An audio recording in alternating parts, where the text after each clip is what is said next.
మా ఛానల్కి స్వాగతం. చూస్తున్న వీక్షకులకు ప్రేక్షకులకు ప్రియ కాళభైరవ భగవద్బంధులకి స్వాగతం పలుకుతూ మమ్మల్ని ఎంతగానో ఆదరిస్తూ ఉండబడినటువంటి ప్రియ సోదరీమణులు అందరికీ కూడా మాఘమాస కృష్ణపక్ష ఆదివారం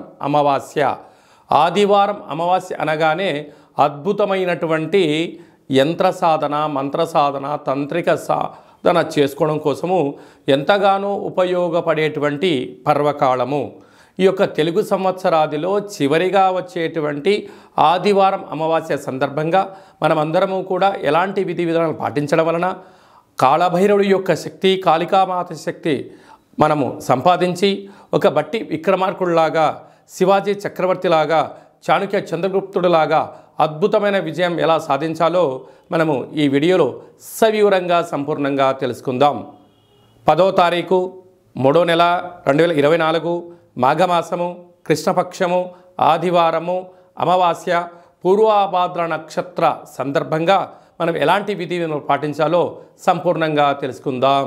వృషభ రాశి వారికి వ్యయంలో గురు సంచార స్థితి ఉండడం వలన ఈ ఆదివారం అమావాస్య సందర్భంగా గురువు విద్యాకారకుడు, ఉద్యోగకారకుడు, విదేశీయానకారకుడు, వివాహమైన దంపతులకు పుత్రికా సంతానకారకుడు అవ్వడం వలన ఈ ఆదివారం అమావాస్య రోజున మనకు ఒక తెల్లటి క్లాతులో కానీ, పసుపు రంగు క్లాతులో కానీ, ఎరుపు క్లాతులో కానీ 1 కేజీంబావు శనగపప్పును పెట్టి గురుస్తోత్రం అనగా శ్రీ మేధా దక్షిణామూర్తి స్వామివారికి కానీ, లేకపోతే పరమేశ్వరుడికి రుద్రాభిషేకం చేయించి వీటిని బ్రాహ్మణుడికి దానం ఇవ్వడం వలన, లేకపోతే ప్రవహించే నీటిలో సమర్పించడం వలన, గోమాతకు ఆహారాన్ని ఏర్పాటు చేయడం వలన, ఇంట్లో ఒక నారికేల దీపాన్ని ఏర్పాటు చేసుకోవడం వలన నరదృష్టి, శత్రు ప్రభావాలు తొలగిపోయి మీరు ఏదైతే అనుకుంటున్నారో విద్యలో, ఉద్యోగంలో, విదేశీయానంలో, వ్యాపారంలో అఖండమైనటువంటి గురు యోగ్యతా శక్తి కలిగి అద్భుతమైన ఐశ్వర్యం మీ సొంతం అవుతుందని చెప్పి గమనించాలి.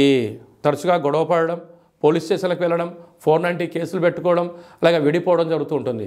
అలా కాకుండా వారి జాతకాలలో గ్రహాలు లేకుంటే గుణాలు, పాదాలు, జంతు మైత్రి ఎలా కలుస్తుంది, వారి వివాహం ఎందుకు అవ్వడం లేదు, అయిన దంపతులు ఎందుకు తరచూ గొడవ పడుతున్నారో మన యొక్క దేవాలయంలో సంపూర్ణంగా జాతకాలను తెలుసుకొని వారి పేరులో మార్పును కానీ, వారు చేసే విధానంలో కొన్ని మార్పులు కానీ చేయించడం వల్ల వాళ్ళిద్దరూ పార్వతీ పరమేశ్వరులాగా ఉండేటువంటి ఆధ్యాత్మిక సలహాలు, సూచనలు ఇవ్వడం జరుగుతుంటుంది.